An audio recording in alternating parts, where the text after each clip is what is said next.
Welcome to McPlum, simple solutions served daily. You start by confirming prerequisites. Python and VS Code are installed. Once done, install the Python and Jupyter extensions in VS Code so you get notebook features.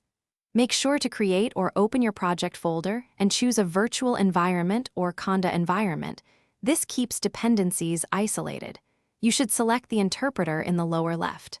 After selecting, restart the window if prompted, so the extensions initialize and detect kernels for notebooks.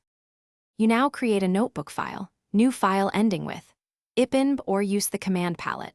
Once the notebook opens, pick the kernel tied to your virtualenv or conda env using the kernel picker. This ensures code runs with the right packages. Make sure to install any missing libraries into that environment using pip or conda. If you switch kernels, restart the kernel to clear state. Use the cell toolbar to run, stop, or convert cells as you develop. You finish by running cells with Shift plus Enter and using Run All to execute the notebook top to bottom.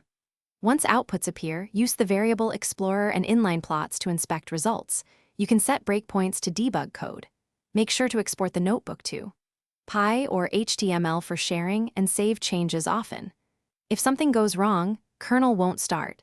Check the selected interpreter, reinstall ipykernel in that env, and restart VS Code.